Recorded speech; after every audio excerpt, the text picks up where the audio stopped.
we're just going to start with the standard, and this is old school, not old school, it's just a back control. Okay. So the hand that goes over the shoulder is the choke hand. The hand that goes under is the control hand or the arm bar arm. What this does is, if I use my top hand to pull my partner's shoulder onto me, it's harder for me to get the choke. So I'm just going to use this hand to pull it in to get the choke. So the control hand, which is the hand underneath, does both the arm bar and the control. Secondly is, if my hand's on top, it's easier for her to peel the choke hand off and I won't get access to it. So I generally like to hold it. What I like is, I like, instead of holding my fingers where she gets access, I like to hold my wrist and I can kind of put my hand underneath the armpit. This makes it harder for her to quick fight to my hand and makes it easier for me to hand fight to get to her. So if you guys come around this side. So what we're going to do is, my left hand is going to go over the shoulder, and it's like a seatbelt. I cup it and I'm trying to cup onto my wrist. To pull her right shoulder onto my chest is, I pull the hands in and I keep it under her armpit. This makes it harder for her to hand fight. It also makes it easier for me to hand fight to get the choke. And again. So I see a lot of people here, the downfall about it is there's too much space between, so she can move quite a fair bit. Secondly, she can hand fight. Even my hands are underneath, it's easy for her hand fight. So I'm coming over, I'll pull it as deep as I can and I'll pull her into me. I'm using my head as a second fulcrum. My right hand, the one underneath, anytime she goes to hand fight, I just shoot my hand high, and all I'm doing is parrying to get through.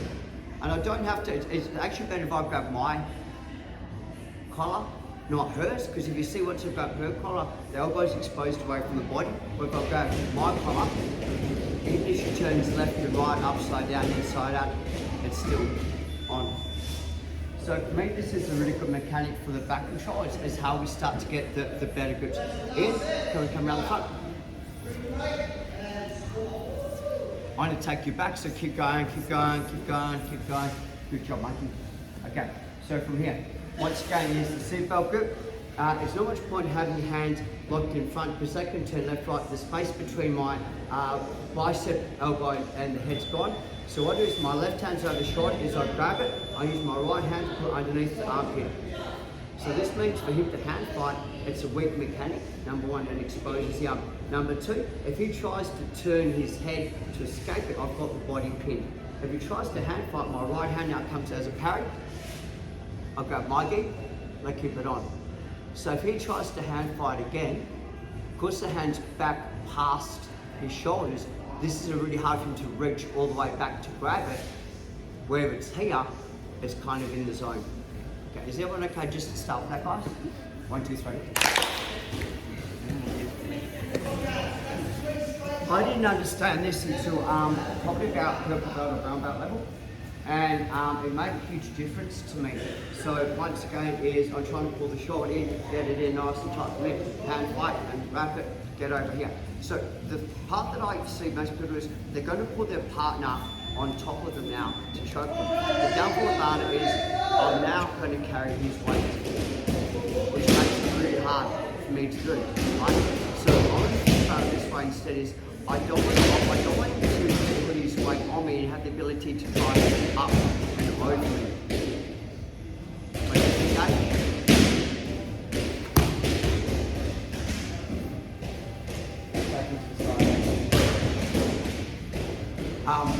I could put my weight on top of him. The only way he's going to escape is to choke. So let me explain. Is from here, I hide it, hand fight, let it from here, see that white head, disengage. So to avoid my shoes, so I'm going to choose, I want to pull the choke on, so I'm able to pull the choke on. So now, if you guys,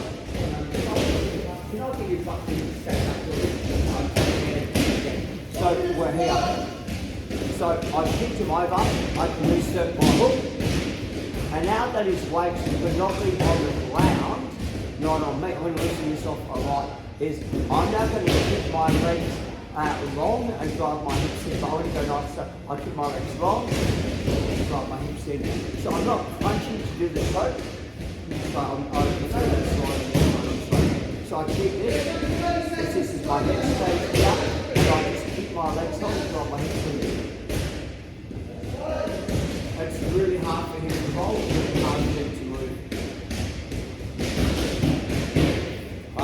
Where I found that if I had to try to put my, if he just keeps climbing above me, so he keeps climbing up, I find it's like really hard to keep it close. And he can kind of slide up there. Yeah, like he's got more control than what I do. So the biggest problem, or the biggest adaptation was, if I'm having a choke and I'm pulling a choke that way, that's the side I'm taking him. So that my elbow, think about it this way, so my elbow goes behind the back, so it's harder for him to defend. So I'll grab his, I know I would normally grab mine, but I want to loosen the choke off, otherwise it's going to be, I'm going to kill him. What does it say? No, okay. So, elbow, hook. So the hand is underneath the body, and I'm here. Right. So I've got the control on this. Hook comes in. Now I've got my hips in. And even though that's a really loose stroke, it still comes on super tight. The arc in the back is what does it by stretching his hips and arcing his back. It's a super hard stroke for him to get out of. And it's not only just a nice stroke, it actually hurts your back as well, but the amount of pressure that will drive through the lower back. I'm going to do it again really hard. Okay guys, come here in. Okay, so in front.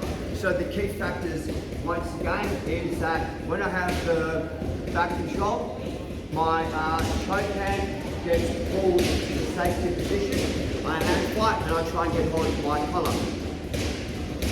I'm going to drive my left elbow to the ground, I disengage my foot, and put it down. I'll loosen that up a little bit. Once I have my partner here, I reinsert my hook. Keep my legs on. Okay, partner, 1, 2, 3.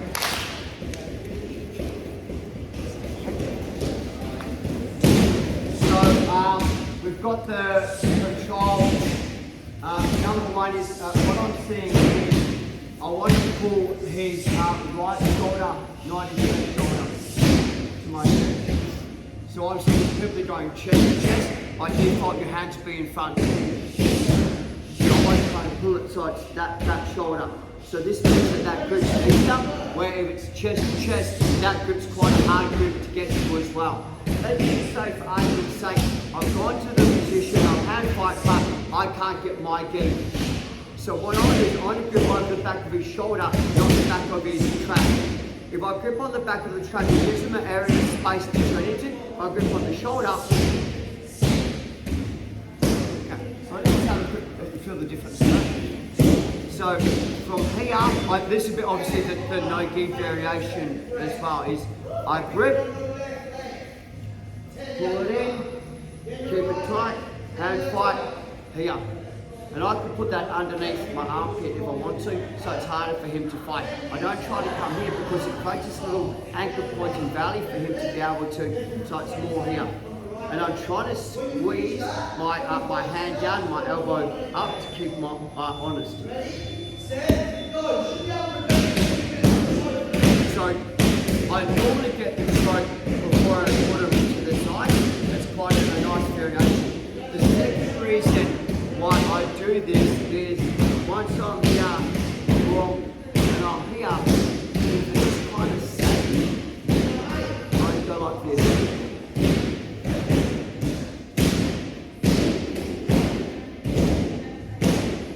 He thinks it's an armbar, it's a choke. It's not a choke.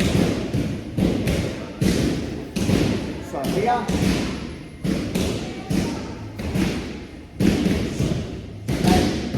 Takes the choke, take the armbar. So like if I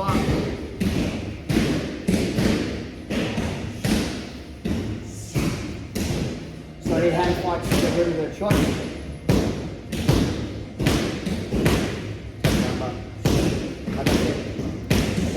In front. You're doing great today, mate. What do you have for breakfast? Yeah,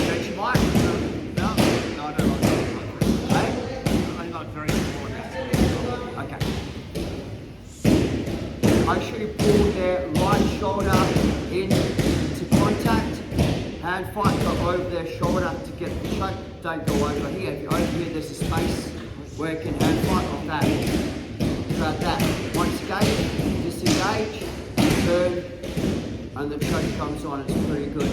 If I'm having trouble with his hand fighting from here, hand comes up, switch, and push. Something like a bow and arrow. That goes over here, start to pull. So this is your choke. He'll defend the choke, you get access to the arm. He tries to hold his arms together, put him down, just pull, just get choked. He can defend one or the other. You know, like I'm in such a good position. As long as I've got the arm and as long as I've got the neck, I can choose which way he dies. New partners, 1, 2, 3. When I started to get the back control, we go here. The downfall about it is he knows which side the choke is and which side the arm bar is. Of course, I'm not going to choke him very well with the bottom hand from here. So what I'll try to do is I try to make sure that he's pinned, like, so it's harder for him to move. Does that kind of make sense? And what I'm going to do instead is I'm going to actually give him what he wants. I'm going to put my choke hand on top. He pulls the choke hand down, I shoot my hand behind his back. Easy peasy. Now, this is pugger as I come through, and I just finish off.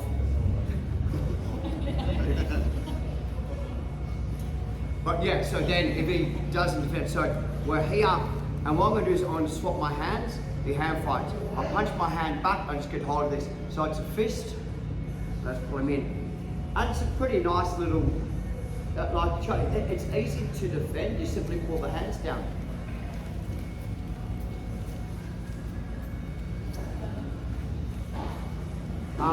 And this kind of led to my, I don't know what the name of this choke is, but I called it a dirty bastard. Right? So I got to a stage where I'd kind of get to here and we'd hand fight, so he'd pull it down, I'd go and I'd get my grip onto this, and I'll make sure it's kind of round by the ear. So he'd kind of go, I'm not sure it's an arm, so I'd come and I just get hold of this, and now I just drive that in. So this, as I sit backwards, is a really, it's like a cross collar choke, but it's done the opposite way. It's like from behind. So that it's really hard for him to do anything. Right? So what I find a lot of people do is they try and grab their collar and try and pull the collar out. The downfall about it is that actually puts the choke on. So this is a kind of new choke I've been playing around with from the back control, off kind of like the lapel half Nelson. I'll go in. How'd that feel? Good. It's different, hey?